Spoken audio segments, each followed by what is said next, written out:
looking than everybody else. I know of 2 or 3 A-list actors that could not get with actresses that I've met, who just, I mean, with young women. I've known young women that absolutely turned down these A-list guys. I think I can name one of them. I remember I was in a place and Peter Falk was there. And this guy, that particular year, he was voted sexiest man in Hollywood. Sexiest man in the world by People or whatever it was. Columbo, you're saying? Yeah, when he was at his height. And I remember he was hitting on this gorgeous girl. And I knew she was a friend of mine. And she just had zero interest in him. Peter Falk is one of about 3 celebrities who's drawn my Weiner. Yeah, that's right. He was an artist. Nice enough guy. I mean, I met him, and frankly, I didn't blame him for hitting on her. I'd have hit on her myself if I thought I could get anywhere. But I've met a couple others that I can't mention because they're still alive, and it would ruin their lives. Yeah. But it's true. A lot of Hollywood A-listers don't get anywhere. It's true. LA is a weird mix of sex in a career context and sex in a normal people context, where people get together or fail to get together the way people everywhere in the world do sometimes, and then sometimes people are influenced by professional considerations. I shouldn't say, but I gotta say that while I haven't been a sexual harasser, I've been complicit from time to time. William Gibson, who is a famous screenwriter, I think he wrote Butch Cassidy and he wrote Marathon Man, had a saying that is, nobody knows anything. What do you mean by that? Nobody in the entertainment industry has a recipe for success. Oh, yeah. Something that worked in a movie that makes $400 million. You can put together the same ingredients in a sequel and it might tank. Yeah. Nobody knows anything. So when something works, people leave it alone just to do its work, even if the people involved in it are horrible. And what do you mean by that? I mean, all right, there was a famous writing, producing pair, Simspon-Bruckheimer. With one guy, Don Simpson, being a monster. Okay. And Jerry Bruckheimer being the guy who kind of came along after the monstrous stuff happened, the pissed-on hookers, the drug overdoses, and kind of cleaned up. And Simpson's dead, I think, from a drug overdose like 20 years ago. And Bruckheimer is still huge, but Simpson was known. And like books have come out, like for being a fairly brilliant, insane, drug-doing, hooker-abusing, out-of-control, crazy monster. Okay. Like somebody, he'd do a lot of coke, and then somebody said that, he turned in a 120-page screenplay. And Simpson, probably drugged off his ass, comes back at the guy with a beautiful set of notes on the screenplay that ran 140 pages. By the way, I read something about that because Christopher Hitchens was always able to write these brilliant articles drunk, because he was an Oxford or Cambridge man, and they drink a lot. And as I assume everyone knows, Christopher Hitchens was a brilliant columnist. Anyway, but I read a study that said that you can actually write very well when you're drunk. It's alcohol, don't drive a car, but for those who are articulate, it's not that debilitating when you're drunk. So just Thought Okay. I'd throw that Well, in. So anyway, Simpson was a way out of control to the point where eventually it killed him. Okay. And, I mean, you pay hookers, I guess, to do stuff, but, like, I'm not sure that they wanted to be peed on. But you'd hear, all these stories eventually came out, even if you weren't in the movie industry. What is it with the peeing? I don't mean to interrupt you, but we're going to have to discuss that afterwards. I don't know. I mean, well, No, wait. So finish the story well, about all right, for one thing, I don't know what is up with the peeing, but it's something you can do with your wiener without being sexually aroused. And maybe if you've done a massive amount of drugs, your wiener doesn't work, but you can at least piss on somebody. I don't know. I just don't. I don't understand the appeal. I mean, Well, it just doesn't. yeah. It doesn't. Yeah. Just given the opportunity, it's not something I'd No, but, enjoy doing. but anyway, people put up with Simpson for more than a decade. Okay. Because he made successful movies. It was like, yeah, and there's a lot of that in that if somebody is turning in competent work, Well, that's every field. yeah, probably so. And I got to say that the mensches, the decent people in my field, Yeah. there was a lot of, had they known that this was going on, that it would have been cause for termination or I mean, it wasn't like, some productions, everybody's scrambling and just trying to get it done, and everybody needs a job, and they've got kids and a wife and junk, and everybody puts up with everybody else's assholery. Yeah. But there are other people who are super decent people who, had they known that this stuff was going on, that would have been. I don't know about that because I'll tell you, back in the 70s, in 1979, if you were in Hollywood and you had a coke habit, nobody gave a damn Yeah. because everybody had a coke habit. Yeah, but if you look at the shit that was made in 1979, a lot of it was just terrible. Yeah, I'm just saying, I think we have a new puritanical society. And as I say earlier, I would be very happy if my female friends that are actresses could go out and not have to worry about the casting couch. I think that really is cool. Well, I've got this principle. Yeah, It doesn't work in practice because people violate it left and right. yeah. But our buddy Adam Carolla talks about how there used to be a complete absence of porn in the world.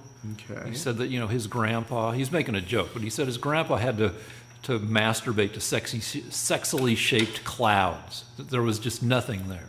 Okay. But now we live in, I don't know, a class 5 hurricane of porn. Okay. That's available on any digital device. All right. I don't know how many different people, naked and or having sex, are available to look at, but it's got to be in the tens of thousands, more Okay. than 100,000. Sure. So the principle should be, if you want to have a sexual experience and not with the person that you are supposed to be having sex with, like a significant other, a wife or a live-in person, Yes. then just beat off to the internet. Just frickin' save everybody a lot of trouble. Yourself, your family, just your coworkers. Just frickin' suck it up and just look at all the naked pictures and videos and beat off to that. So this is the argument that prostitution is actually good because it gives guys a way of avoiding rape or adultery with a It's woman that kind will of break that. up their relationship. But it's a little different because it's a video Well, rather I mean, yeah, than a real person. There's a certain chance that any piece of porn you look at is an investment in human misery. It's some, that the people who participated in it may have been coerced or, Right. or Right, but assuming they weren't, assuming that they were willing participants, and you're saying it's actually good for people. it's not, it's better than destroying your job, your life, ruining a marriage. I mean, Anthony Weiner, Yes. because he had to jizz to talking to some girl on the internet, changed the outcome of the presidential election.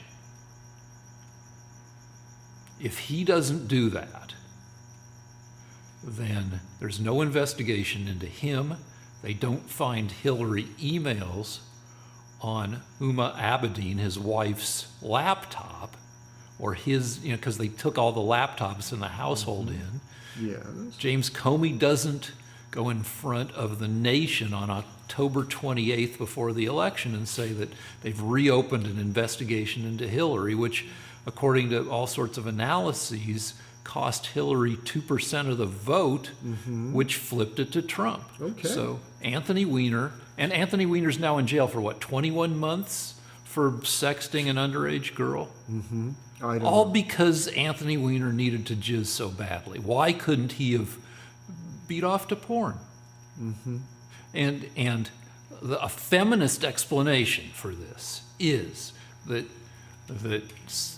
acts of sexual aggression are more about power than they are about sex. Do you and then- believe that? Well, the opposite point of view is best espoused by Adam Carolla, who said, yeah, rape is a crime of power where you jizz at the end. Yeah, well, he's being sarcastic. Yeah, but his point is that there's an alternate point of view that it's not about power, it's about sex. Well, of course it is. And that's why Harvey Weinstein, even though he's married to a gorgeous woman, is looking for more, looking for variety. Yeah, but if Harvey Weinstein didn't run a movie company, he wouldn't. Wouldn't have had a chance. Right, so to some extent, But that's he why was. he gets into the film business. Yeah, but so there is some power involved. That he's got a will to power, and once he has the power, he has a will to use it to exert sexual leverage on 20 years of women. So it is a weird mix of sex and power. No, that's probably the reason he got into the business. Yeah, but I'm just saying, So like, it's if not- at all it's possible. not a matter of power, it's a matter of what business can I get into where I'll have a Yeah. constant stream Yeah. of young, beautiful women that will be forced to have sex with me if they want their career to go better. Right, I'm just saying that if at all possible, if you're not a complete monster, Yes. take the slight, maybe you're only 80% as excited to look at porno as you would be to harass an intern. I don't know. You know, I got to be honest with you. If we're really going to talk about porn, I think it makes people unsatisfied because they're with their wife who, no matter what she looks like, she can't compete with 10,000 other women. I totally agree with you. The And- whole and- culture. Yeah, and I think it makes people actually unhappy, not happy. Well, I don't care about happy, but Well, like if you're already unhappy, if you're some idiot like senator or representative or somebody in the public eye, and you're already wandering in your mind, wander over to your computer and just beat off. I know that internet porn I find is it repulsive. corrosive. Yeah. Okay, so we both agree that it has a psychologically deleterious effect. Not for everybody in viewer. every instance. But if you're already some asshole who needs to wander, see if you can be satisfied with the cornucopia of smut that is available instead of messing up the lives of other of people that you'd have face-to-face sexual interaction with. Yeah, the only problem though is that you are having I think that you're having an effect on 16-year-old Ukrainian girl that gets kidnapped and is trying to survive during a civil war and is forced into something horrible. So, I mean, That's true. I don't think that.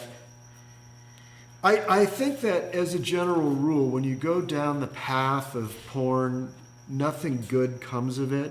Again, I'd just like to raise my caveat. I've got nothing against nudity. I think if that Ukrainian girl just wants to take her clothes off and show the world what God gave her, that's okay by me. But actual sex with other people being filmed, I think, is very sad. Yeah, but you have... Weirdly, wait, I have one caveat. If it's a married couple, that somehow I can't argue about that one because they're both into it. They're just a couple of exhibitionists, and this is how they get their kicks. In that case, I can't really say that's evil. I got to say about you, you have fantastic discipline to limit your involvement with looking at stuff on the internet, which is... You know what?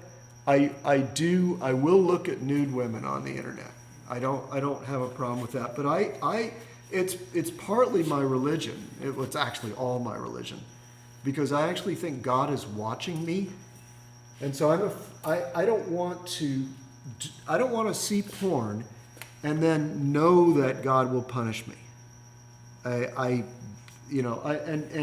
the thing is, if I didn't believe in God, I wouldn't be able to stop looking, because I'd have no reason to stop looking. It's already there. It doesn't matter. Nobody's going to be hurt except in the most abstract way by me watching it. Well, on a show I used to work on, they would sell fake products, and one of them was a special umbrella that you put up over yourself when you were beating off, so that your grandma up in heaven couldn't see what you were up to. So I guess that may work. Like you might have to get an extra thick one so that God can't see you under your umbrella. All right. So what other subject are we going to discuss today? Let's break. All right.